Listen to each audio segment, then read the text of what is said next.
Chapter 36. Elihu also continued and said, Bear with me a little, and I will show you, for I still have something to say on God's behalf.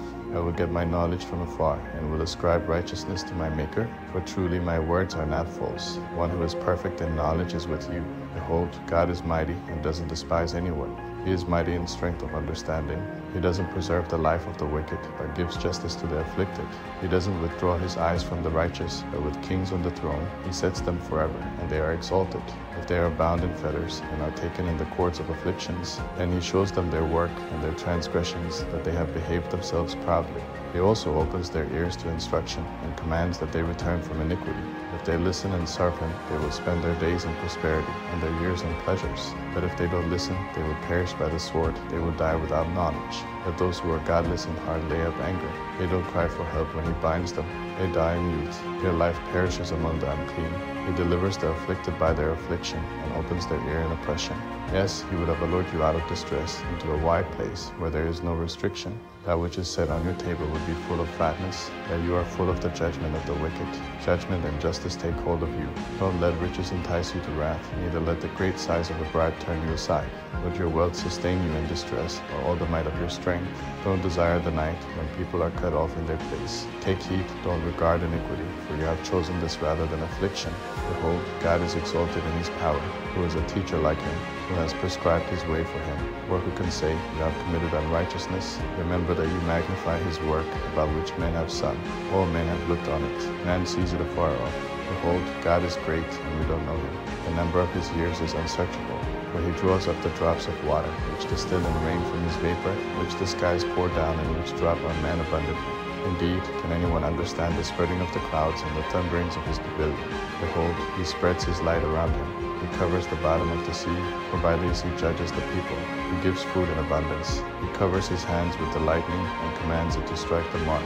Its noise tells about him, and the livestock also, concerning the storm that comes up. Job chapter 37. Yes, at this my heart trembles, and is moved out of its place. Hear the noise of his voice, the sound that goes out of his mouth. He sends it out under the whole sky, and his lightning to the ends of the earth. After it a voice roars. He thunders with the voice of his majesty. He doesn't hold back anything when his voice is heard. God thunders marvelously with his voice. He does great things which we can't comprehend. For he says to the snow, fall on the earth, likewise to the shower of rain, and to the showers of his mighty rain. He seals up the hand of every man, that all men whom he has made may know it. Then the animals take cover and remain in their dens. Out of its room comes the storm, and cold out of the north. By the breath of God, ice is given, and the width of the waters is frozen. Yes, he loads the thick cloud with moisture. He spreads abroad the cloud of his lightning. It is turned around by his guidance, that they may do whatever he commands them on the surface of the habitable world. Whether it is for correction, or for his land, or for loving kindness, that he causes it to come. Listen to this, Job. Stand still and consider the wondrous works of God. Do you know how God controls them and causes the lightning of his cloud to shine? Do you know the workings of the clouds, the wondrous works of him who is perfect in knowledge? You whose clothing is warm and the earth is still by reason of the south wind. Can you, with him, spread out the sky, which is strong as a cast metal mirror? Teach us what we will tell him, for we can't make our case by reason of darkness. Will it be told him that I would speak, or should a man wish that he were swallowed up?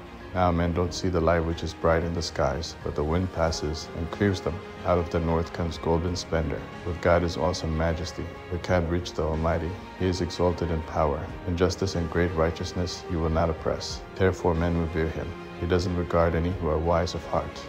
Chapter 38. Then Yahweh answered Job out of the whirlwind. Who is this who darkens counsel by words without knowledge? Raise yourself like a man, for I will question you, then you answer me. Where were you when I laid the foundations of the earth? Declare if you have understanding. Who determined its measures, if you know? Or who stretched the line on it? What were its foundations fastened on? Or who laid its cornerstone? When the morning stars sang together, and all the sons of God shouted for joy? Or who shut up the sea with doors, when it broke out of the womb? When I made clouds its garment, and wrapped it in thick darkness, marked out for it my bound, set bars and doors, and said, you may come here, but no further. Your proud waves shall be stopped here. Have you commanded the morning in your days, and caused the dawn to know its place, that it might take hold of the ends of the earth, and shake the wicked out of it? It is changed as clay under the seal, and presented as a garment. From the wicked their light is withheld. The high arm is broken. Have you entered into the springs of the sea? Or have you walked in the recesses of the deep? Have the gates of death been revealed to you, or have you seen the gates of the shadow of death? Have you comprehended the earth and its width? Declare if you know it all. What is the way to the dwelling of light? As for darkness, where is its place? That you should take it to its bound, that you should discern the paths to its house. Surely you know, for you were born then, and the number of your days is great. Have you entered the storehouses of the snow, or have you seen the storehouses of the hail, which I have reserved against the time of trouble, against the day of battle and war? By what way is the lightning distributed, or the east wind scattered on the earth? Who has cut a channel for the flood water, or the path for the thunderstorm, to cause it to rain on a land where there is no man, on the wilderness, in which there is no man, to satisfy the waste and desolate ground, to cause the tender grass to grow? Does the rain have a father, or who fathers the drops of dew? Whose womb did the ice come out of? Who has given birth to the gray frost of the sky? The waters become hard like stone when the surface of the deep is frozen. Can you bind the cluster of the Pleiades, or loosen the cords of Orion? Can you lead the constellations out in their season, or can you guide the bear with her cubs? Do you know the laws of the heavens? Can you establish its dominion over the earth? Can you lift up your voice to the clouds, that abundance of waters may cover you? Can you send out lightnings, that they may go? Do they report to you, here we are? Who has put wisdom in the inward parts, or who has given understanding to the mind? Who can count the clouds by wisdom, or who can pour out the containers of the sky, when the dust runs into a mass and the clods of earth stick together? Can you hunt the prey for the lioness, or satisfy the appetite of the young lions, when they crouch in their dens and lie in wait in the thicket? Who provides for the raven his prey, when his young ones cry to God, and wander for lack of food? Job chapter 39. Do you know the time when the mountain goats give birth? Do you watch when the dove bears fawns? Can you count the months that they fulfill? Or do you know the time when they give birth? They bow themselves, they bear their young, they end their labor pains, their young ones become strong. They grow up in the open field, they go out and don't return again. Who has set the wild donkey free, or who has loosened the bonds of the swift donkey, whose home I have made the wilderness, and the salt land his dwelling place? He scorns the tumult of the city, neither does he hear the shouting of the driver. The range of the mountains is his pasture. He searches after every green thing. Will the wild ox be content to serve you, or will he stay by your feeding trough? Can you hold the wild ox in the furrow with his harness, or will he till the valleys after you? Will you trust him because his strength is great, or will you leave to him your labor? Will you confide in him that he will bring home your seed and gather the grain of your threshing floor? The wings of the ostrich wave proudly, but are they the feathers and plumage of love?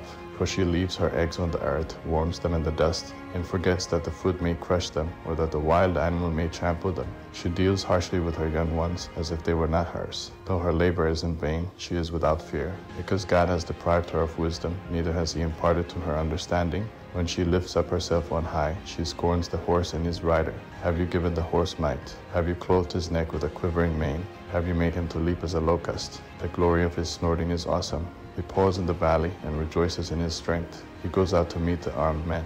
He mocks at fear and is not dismayed, neither does he turn back from the sword. The quiver rattles against him, the flashing spear and the javelin.